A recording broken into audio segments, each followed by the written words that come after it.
ಈಗ ಸೌಲಭ್ಯ ಕೊಡೋದು ಅವ್ರು ತಗೊಳ್ಳೋದು ಏನಿದೆ ಅವ್ರು ಮಾಡಿದ ಸೇವೆಗೆ ಕೊಡೋವಂಥ ಸೌಲಭ್ಯ ಅದೇನು ಪುಕ್ಕಟ್ಟೆ ಕೊಡೋವಂಥದ್ದಿಲ್ಲ. ಇದು ನಿರಂತರವಾಗಿ ನಡೆಯುವಂಥದ್ದು. ಕೊಡೋವಾಗ ಸ್ವಲ್ಪ ನಿಧಾನ ಆಗಿರಬಹುದು, ಇವತ್ತಲ್ಲಿ ನಾಳೆ ಕೊಡಿಸ್ತೀವಿ, ಅದನ್ನೆಲ್ಲ ಯಾವುದೂ ಇವನು ಕೂಡ ನಿಲ್ಲೋದಿಲ್ಲ.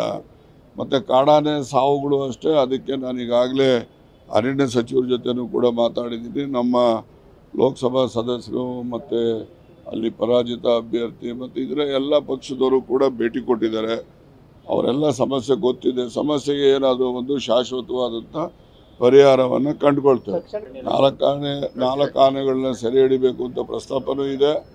ಮತ್ತು ಪೂರ್ಣವಾಗಿ ಈ ರೀತಿಯ ಆನೆಯ ಒಂದು ದಾಂಧಲೆಗಳೇನು ನಡೀತಾ ಇದ್ದಾವೆ, ಇದಕ್ಕೆ ಒಂದು ಶಾಶ್ವತ ಪರಿಹಾರ ಕಂಡುಹಿಡಿತೇವೆ. ನಾವು ನೋಡಿ, ಈಗ ನಾನು ಹೇಳಿದ್ರೆ ಸರ್ಕಾರ ಬೆಂಬಲ ಕೊಡ್ತು ಅಂತ ಹೇಳಿ ಆಗ್ತದೆ. ಆದರೆ ಯಾವುದೇ ಭಾಷೆ ಆಧಾರದ ಮೇಲೆ ಯಾರನ್ನೇ ದ್ವೇಷ ಮಾಡ್ತಕ್ಕಂಥದ್ದು ಸರಿಯಾದಂಥದ್ದಲ್ಲ. ಈಗ ಕನ್ನಡಿಗರು ಮರಾಠಿಗರನ್ನು ದ್ವೇಷ ಮಾಡೋದು, ಮರಾಠಿಗರು ಕನ್ನಡಿಗರನ್ನು ದ್ವೇಷ ಮಾಡ್ತಕ್ಕಂಥ ಪ್ರಕ್ರಿಯೆ ಕೆಲವು ಕಿಡಿಗೇಡಿಗಳಿಂದ ನಡೆದಿದೆ. ಇಲ್ಲೂ ನಡೆದಿದೆ, ಅಲ್ಲೂ ನಡೆದಿದೆ.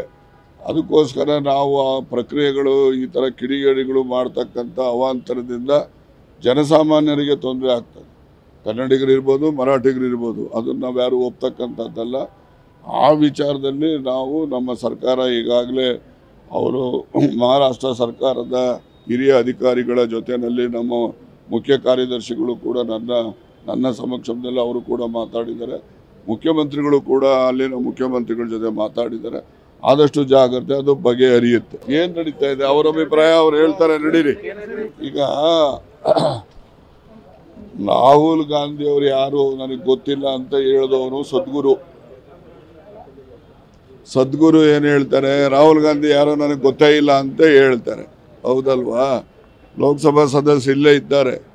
ನಮ್ಮ ನಾಯಕರಾಗಿರ್ತಕ್ಕಂಥ ರಾಹುಲ್ ಗಾಂಧಿ ಅವ್ರನ್ನ ಲೋಕಸಭೆಯಲ್ಲಿ ಯಾರ್ಯಾರು ಏನೇನು ಮಾತಾಡ್ತಾರೆ ಅಂತಕ್ಕಂಥದ್ದನ್ನು ನನಗಿನ್ನ ಜಾಸ್ತಿ ವಿವರವಾಗಿ ಅವ್ರಿಗೆ ಗೊತ್ತಿದೆ. ಅಂಥವ್ರ ಜೊತೆಯಲ್ಲಿ ಇವರೆಲ್ಲ ವೇದಿಕೆ ಅಲಂಕರಿಸ್ತಾರೆ ಅಂತ ಅನ್ನೋದು ಎಷ್ಟು ಮಟ್ಟಿಗೆ ಔಚಿತ್ಯ ಅನ್ನೋದನ್ನು ಅವರೇ ಉತ್ತರ ಹೇಳಬೇಕಷ್ಟೇ. ಏನಿಲ್ಲ, ರಾಜಕೀಯ ಹೇಳಿಕೆಗಳಿಗೆ ಮಹತ್ವ ಬೇಕಾಗಿಲ್ಲ. ರಾಜಕೀಯ ಹೇಳಿಕೆಗಳಿಗೆ ಮಹತ್ವ ಬೇಕಾಗಿಲ್ಲ. ನ್ಯೂಸ್ ಫಸ್ಟ್, ನಿರ್ಭೀತಿಯಿಂದ ನಿಮ್ಮ ಪರವಾಗಿ.